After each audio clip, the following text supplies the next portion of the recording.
Bonjour à tous, ravi de vous retrouver ici dans une nouvelle vidéo consacrée au suivi de nos boutures que nous avions faites au mois d'octobre-novembre. Donc pour petit rappel, nous avions fait des boutures de persistants, des arbustes, des vivaces. Et après la vidéo, j'ai fait d'autres boutures pour avoir un plus grand assortiment à vous présenter. Donc ici, on peut revoir la barquette en question. On peut voir que certaines plantes ont bien repoussé. Et maintenant, nous allons aller voir le système racinaire qui, je rappelle, maintenant nous sommes au mois de mai, nous sommes début mai.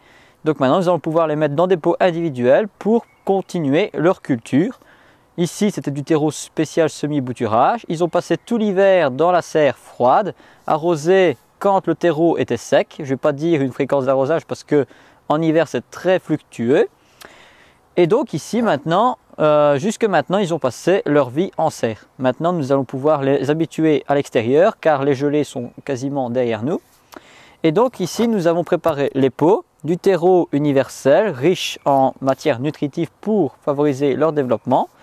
Et maintenant, nous allons voir l'état racinaire et ce qu'il en sort. Donc, je vais avec mon doigt le plus profond possible pour soulever la motte, pour éviter d'abîmer le système qui est très faible au niveau des racines. Ici, on peut voir déjà les racines apparentes de certaines plantes.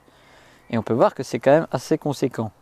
Donc ici, j'avais fait une bouture de sauge ornementale. Donc avant, elle ne supportait pas nos hivers. Maintenant, c'est le cas, car nos hivers sont de plus en plus doux. J'ai fait une bouture semi-ligneuse. Donc on voit ici, c'est du bois. Et ici, on a les jeunes pousses qui ont redémarré. Donc celle-ci, elle a repris. On va mettre les racines sous terre pour montrer les autres. J'avais fait aussi de la lavande. Donc ici, on peut voir que la lavande a très bien repris aussi. On a un beau système racinaire. Et tout ça en période de repos de végétation. Donc le système racinaire a pu être favorisé au détriment du feuillage. Donc ça, c'est la seconde. Ensuite, le lonicera. Ça, c'est le plus simple à faire. Donc ça, si vous voulez débuter la bouture d'hiver, c'est la plante idéale. Alors malheureusement, le viburnum tinus que nous avions fait n'a pas encore fait de racines. Le calcicatriciel est encore léger, donc on va toujours la mettre en pot et voir si elle va se développer. Le conifère, ça on oublie, il va devoir rester encore là pendant une longue période car ça s'enracine très lentement. La deuxième bouture de viburnum tinus que j'ai faite, apparemment les racines commencent à apparaître.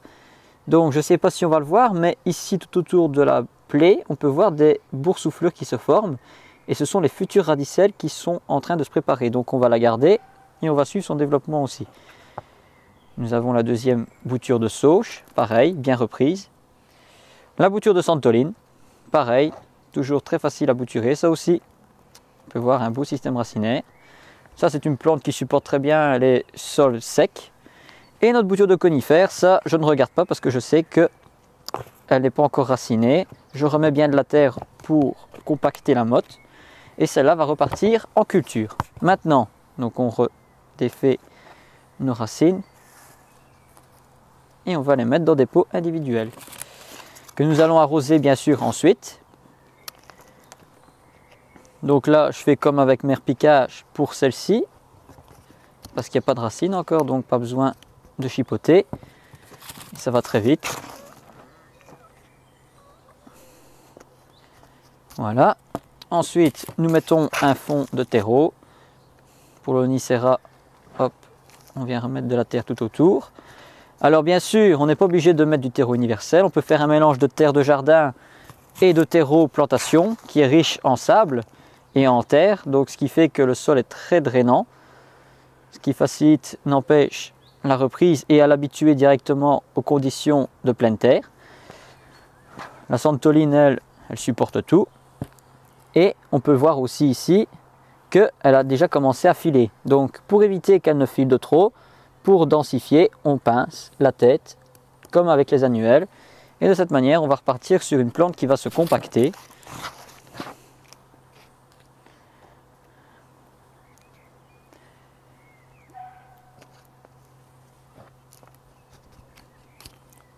Cette technique sera probable pour tout ce qui est plantes aromatiques aussi. Donc des boutures par exemple de sauge officinale, de curry par exemple, de romarin, de thym, toutes ces aromates peuvent être bouturées au mois d'octobre-novembre. De cette manière, la plante est au repos, elle ne capte pas de sève et ça favorise le système racinaire. Et au printemps, pendant qu'on fait tous nos petits semis, toutes nos boutures pour fleurir nos intérieurs, nos extérieurs, et bien celles-ci ont le temps de s'enraciner gentiment, sans intervention humaine, parce que bien souvent les gens regardent leur bouture toutes les 5 minutes pour voir si il n'y a pas de racines, mais c'est une erreur à ne pas faire, parce que sinon après le cal cicatriciel ne se fait pas correctement. Maintenant que nous avons fini de rempoter, toujours bien arroser pour éviter que le sol ne s'assèche. Donc maintenant on va remplir notre arrosoir et on va arroser 3 fois comme toujours, de telle manière à arroser la partie superficielle, la partie du milieu et la partie du fond.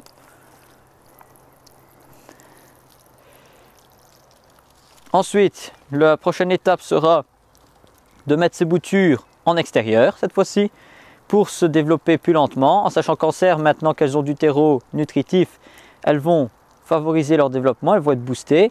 Si on les met dans une serre, elles vont filer d'office. Pareil pour la lavande ici, je vais la pincer, comme ça c'est déjà fait. Et comme ça, elles vont s'habituer déjà aux températures extérieures et aux variations de température et de temps. Et nous nous retrouverons sûrement d'ici à mon avis juin-juillet, voire peut-être plus tard, pour vous montrer l'évolution de celles-ci, en sachant que l'année prochaine, elles seront prêtes à être mises en pleine terre. Donc vous pouvez voir que ici j'en ai fait une de chaque pour vous montrer vraiment le procédé et que ça marche avec plusieurs choses. Maintenant, vous pouvez faire ça chez vous avec toutes les plantes que vous voulez qui sont à feuillage persistant ou vivaces persistantes. Et à vous de faire selon vos idées. N'hésitez pas bien sûr à poser vos questions. Si vous avez un doute sur une plante ou l'autre, je serai ravi de vous répondre. Et le plus brièvement possible. Donc voilà, j'espère que cette petite vidéo sur le suivi des boutures vous aura plu. N'hésitez pas à nous laisser des questions si vous en avez. N'hésitez pas à partager les vidéos que l'on fait avec tous vos entourages, vos collègues de travail, etc.